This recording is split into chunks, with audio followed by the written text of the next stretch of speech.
Hello and welcome to the Beginner's Guide. This is a newer game from the guy who made the Stanley Parable. This game is a narrative featuring a guy who made a whole bunch of games that don't really make any sense, I guess, just to say it that way.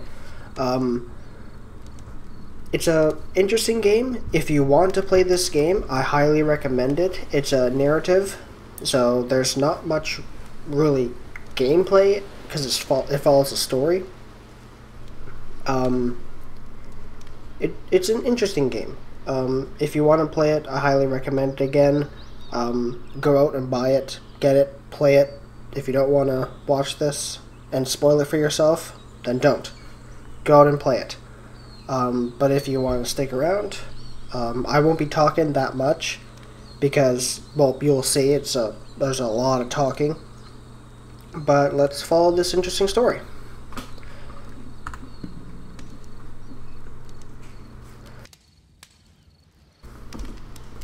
My audio is on. And yeah, very simple controls, just keys and a mouse.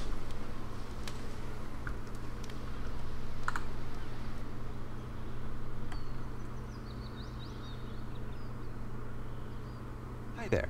Thank you very much for playing The Beginner's Guide. My name is Davey Wreden.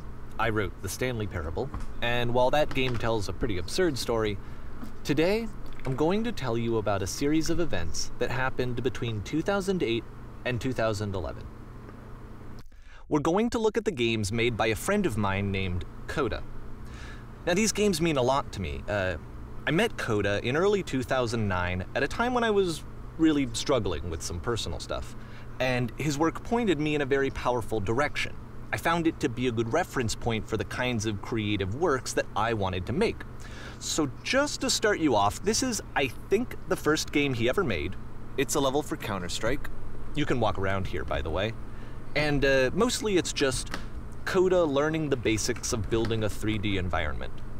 But what I like is that even though he starts from the simple aesthetic of a desert town, he then scatters these colorful abstract blobs and impossible floating crates around the level.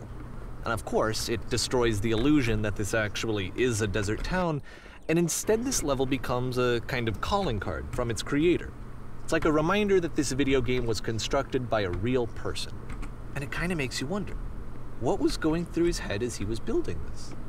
This is what I like about all of Coda's games. I mean, not that they're all fascinating as games, but that they are all going to give us access to their creator. I want us to see past the games themselves. I want to get to know who this human being really is. And that's exactly what we're going to do here. So, it's 2008, Coda starts making these games, and he never releases any of them. He doesn't put them onto the internet, he just makes them and then immediately abandons them, and they sit on his computer forever.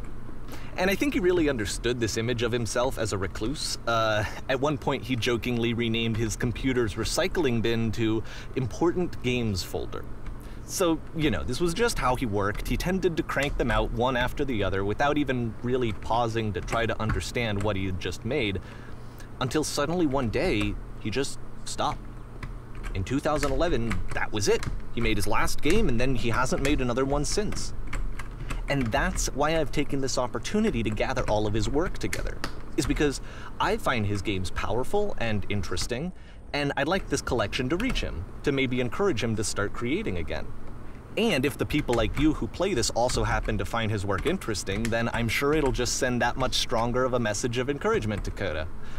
So thanks for joining me on this. If you have a particular interpretation that I haven't mentioned here, or if you just need to get in touch, you can email me at daveyWreden@gmail.com.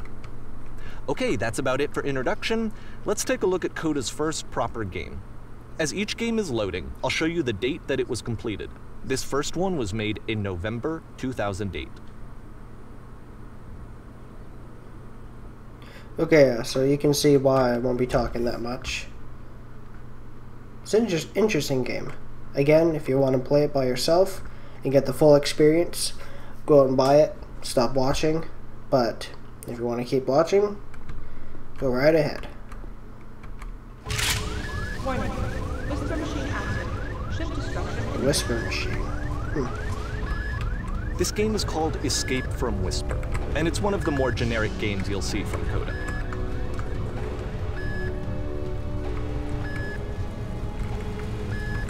It's interesting.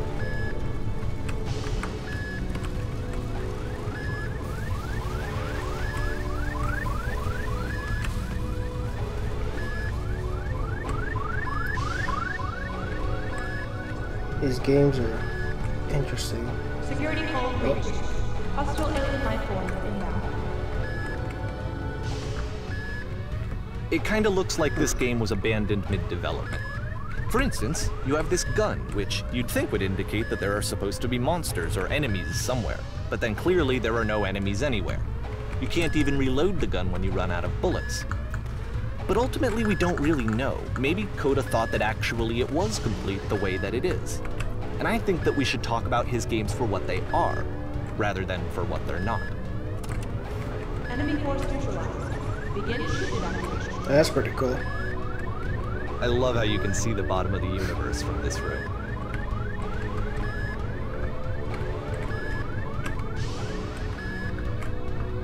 There's no glass. Oh, there is actually.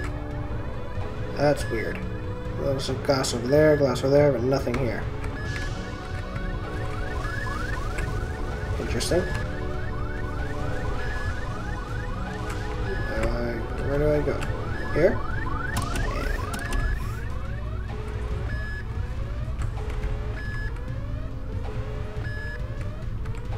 Apparently this space station has a labyrinth on it.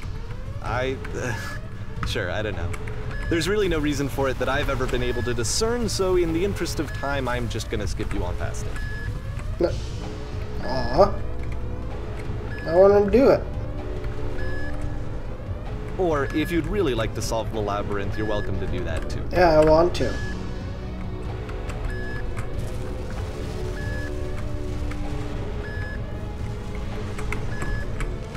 Where am I?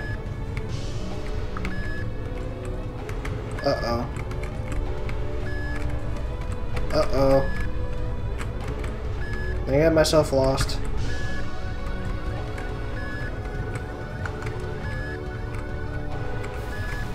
I think I got myself lost. Great.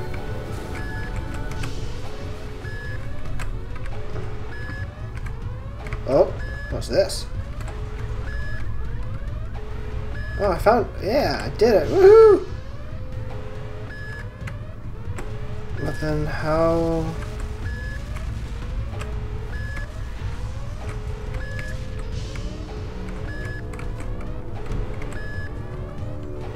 Great, I just got myself lost. Now I can't get out. I found the entrance. I haven't found the exit.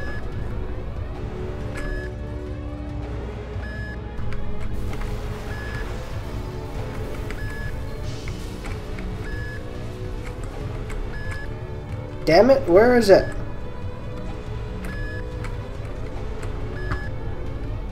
He gave me an escape. Why did I not just take it? No! Oh my gosh. Aha! Found it. Awesome. Whisper machine. Okay, this is the part that's interesting. The game has this narrative about the Whisper machine and how it has to be turned off, and then you get to the engine room. Hey, you there, in the engine room. You could save us all. That beam is powering the Whisper machine. We could disrupt it by introducing a great enough heat signature.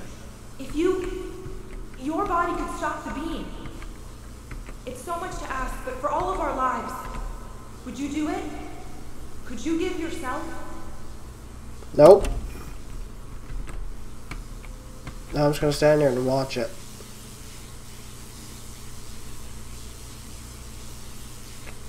Yeah. Okay, fine. Let me pause here for a second. What you just experienced, stepping into the beam and then dying, is probably what Coda had initially intended when he was developing this level.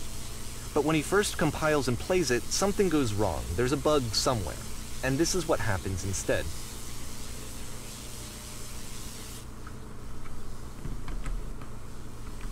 Whee! Oh.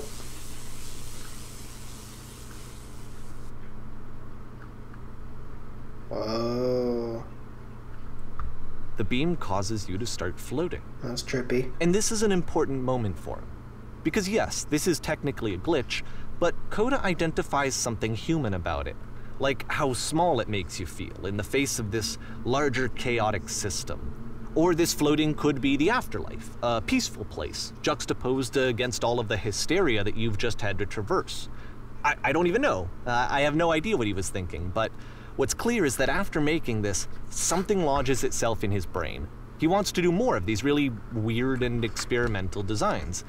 So he stops work on this and moves on to a stream of tiny little games that go in all sorts of directions. Let's go ahead and take a look at the first game he made after leaving this one behind.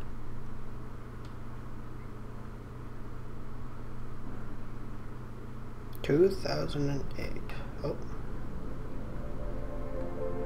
What is this? Oh.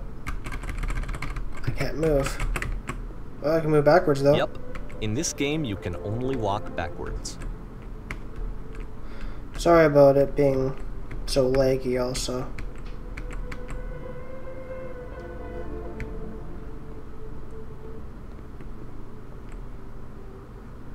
So it's a short and relatively minimalist experiment combining motion and narrative. It is less advanced than the previous game, but actually it seems to be more focused, more complete. Coda's trying to give it a unique voice rather than simply basing it on a pre-existing trope.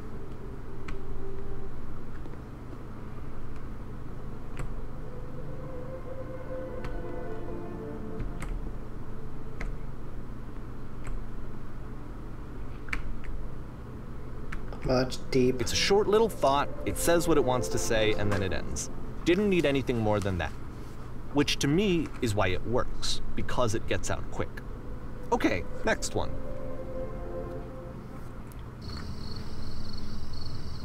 That looks scary. Oh yeah, just to say, there will be no jump scares, so it's okay. You're now entering.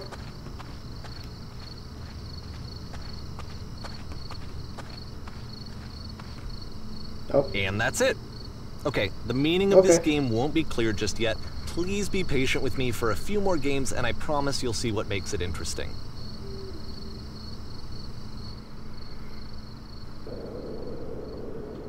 Oftentimes, Coda would put bizarre titles like this one at the start of his games. This is interesting. I wish I'd known him at the time that he was making these early games. He would really only talk to me about his work as he was making it. Once he stopped work on a game, like, that was it. It was dead to him. And I don't agree with that at all, but what are you gonna do? I'm going up to a giant... Oh, I'm slowing down. Once you've been slowed to an absolute crawl, the door at the top of the stairs opens. So why, if Coda's not showing these games to anyone, why bother opening the door at all? Well, to show you, I'm modifying the game here so that when you press enter, it'll bring you back up to full speed so you can enter the door for yourself. Yay. Ooh. Whoa, whoa, whoa. Okay.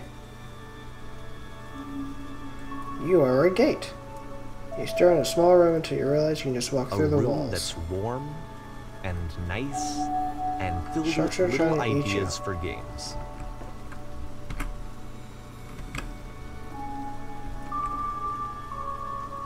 Coda would often tell me that he didn't mind if people thought of him as cold or distant.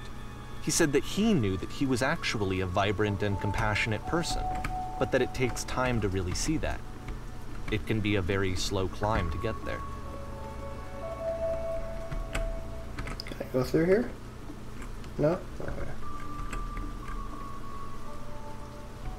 This is... That was weird.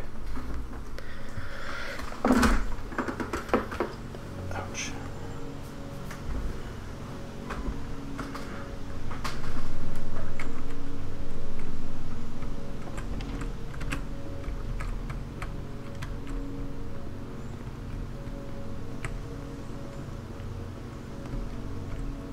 This is very interesting.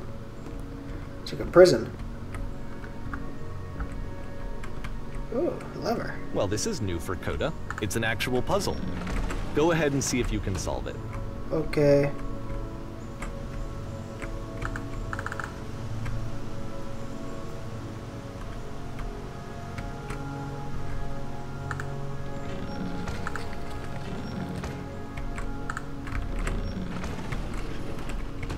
How do I get through this? There's nothing over here.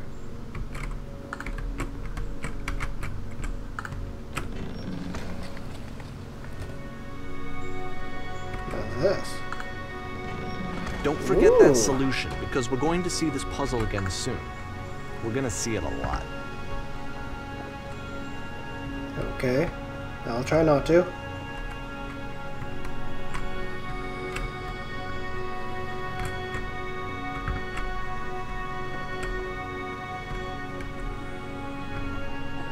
So that seems to be it, right?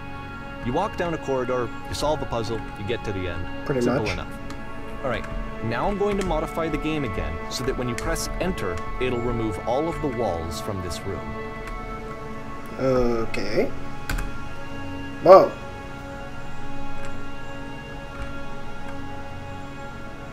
Holy crap. How about that? There was more to it than we had any way of knowing. I actually find it funny that this game comes after the Stairs game, since they essentially convey the opposite idea. So, in the Stairs game, a dull exterior concealed a rich interior. And then, in this level, a dull interior hides this fantastic outer world. That's insane. Either way, I think that the point is the same, is that most of the time you don't get to know what you're missing, or even that you're missing anything. That's not your role as a player. So if your role here is not to understand, then what is it? And on we go. Oh, back to this again.